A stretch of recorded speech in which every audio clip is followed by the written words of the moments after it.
இந்த குழந்தைங்கள வந்து நம்ம ப்ளே ஸ்கூலோ இல்லை ப்ரீகேஜி அனுப்பும்போது சாப்பிட வைக்கிறது எவ்வளோ கஷ்டம்னு இந்த கிளிப்பிங் பார்த்து நீங்கள் தெரிஞ்சுக்கோங்க. அது அந்த குழந்தைங்க சாப்பிட சொல்லும்போது மட்டும்தான் எனக்கு வயிறு வலிக்குதுமா, எனக்கு தலை வலிக்குதுமா, எனக்கு ஜுரம் வருதுமான்னு சொல்லுவாங்க. அதே டைம் வந்து நீ சாப்பிட வேணாம்ப்பா, நீ வெளியே போய் விளையாடு அப்படின்னு சொல்லும்போது அந்த டிரான்சிஷன் எப்படி இருக்குன்னு மட்டும் நீங்கள் பாருங்கள். சத்தியமாக ரொம்ப ரொம்ப ஸ்ட்ரகிளாக இருக்குது. முடியல, காலையில் சாப்பிட வைக்கிறது அவ்வளோ கஷ்டமாக இருக்குது. ஏதாவது டிப்ஸ் இருந்தால் சொல்லிட்டு போங்க. ஒரு வாய் சாப்பிடுப்பா. ஏன் வேணாம்? ஆ, எதுக்கு வேணாம்? உனக்கு என்னதான் வேணும்? சாப்பிட சொன்னா மட்டும் ஜுரம் வரும், உடம்பு வலிக்கும், வயிறு வலிக்கும். சரி வெளியே போய் விளையாடுறியா? இப்போ மட்டும் உனக்கு ஜுரம் எங்க போச்சு?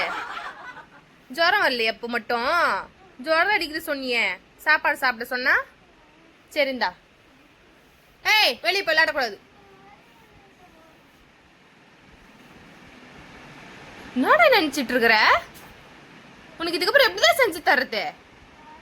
என்ன செஞ்சு கொடுத்தாலும் ஜுரம் வருது ஜுரம் வருதுங்கிற. சரி ஒரு வாய் சாப்பிடு சாமி, உன் வயிற்றுக்கு தானே சொல்றேன்.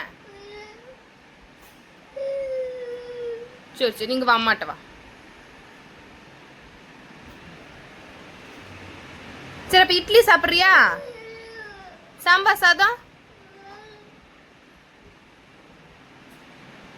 ஏன் வேணா?